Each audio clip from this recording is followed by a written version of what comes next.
सुंदर होने के नुकसान भी होते हैं? हाँ, बहुत होते हैं। क्या नुकसान होता है सुंदर होने का? नुकसान बहुत पसंद है।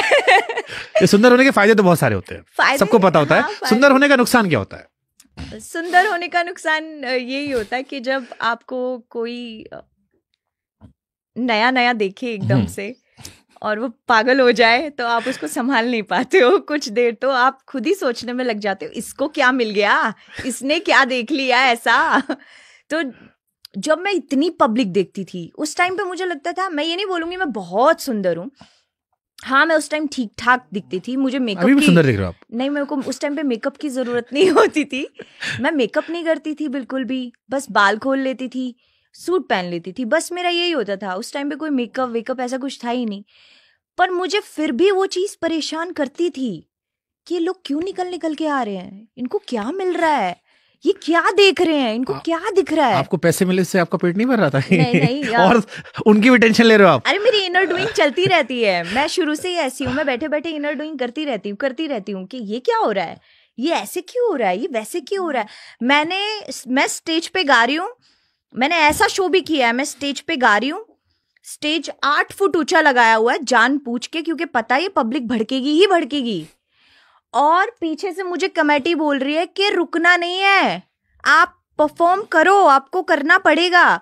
और नीचे स्टेज के मैं देख रही हूँ डंडे चल रहे हैं, लोग यहाँ भाग रहे हैं, लोग वहां भाग रहे हैं और पीटे जा रहे हैं।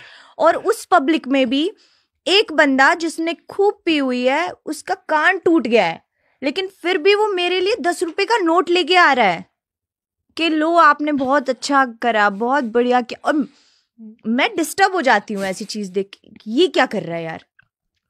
मतलब इस टाइम पे उसको जान बचानी चाहिए, डंडे पड़ रहे हैं, तू भाग भाई। लेकिन वो बहुत अजीब अजीब चीजें हुई है, मैंने बहुत अजीब अजीब चीजें सबसे ऑकवर्ड स्टेज मोमेंट क्या रहा आपके लाइफ का? बहुत सारे रहे हैं, लेकिन मैं आपको एक बताती हूँ।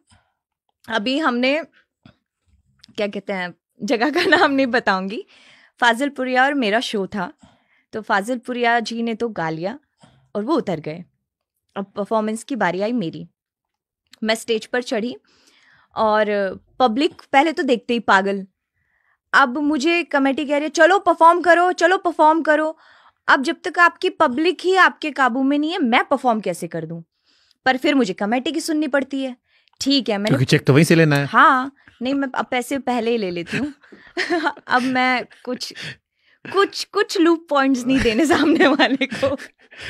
फिर सामने जब पब्लिक थोड़ी सी शांत हुई, 1 घंटा लग गया पब्लिक को शांत करने में।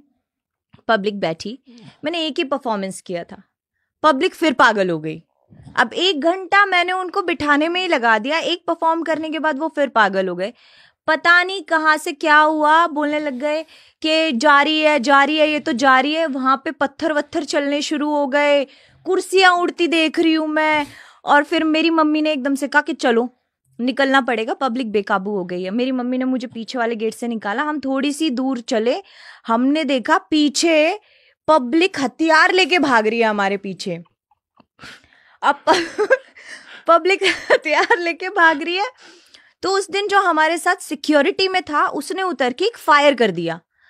उसने तो फायर किया, जो 2-4 लोग हथियार लेके भागते दिख रहे थे वो अब पूरी पब्लिक के पास हथियार दिखने लग गए हमें। अब हमने उसको बोला ये बेवकूफ तूने ये क्या कर दिया, अभी तो 4 हथियार दिख रहे थे, अब 400 दिख रहे हैं, अब हम कहाँ जाके मरेंगे। और हमने जैसे ही राइट टर्न लिया चौराहे पे से, तो हमें एक पुलिस वाला दिखा, तो हमने वहां रोकी। मेरी मम्मी ने बोला कि भाई साहब संभालना पड़ेगा, थोड़ा ना प्रॉब्लम हो गई है। वो पुलिस वाला हमें बोलते कहते किसने बोला था आने के लिए, हमने तो नहीं बोला ना आपको, संभालो, खुद संभालो। गनीमत ये रही कि उससे ये निकल पहले फोटो खिंचाओ फिर जाना।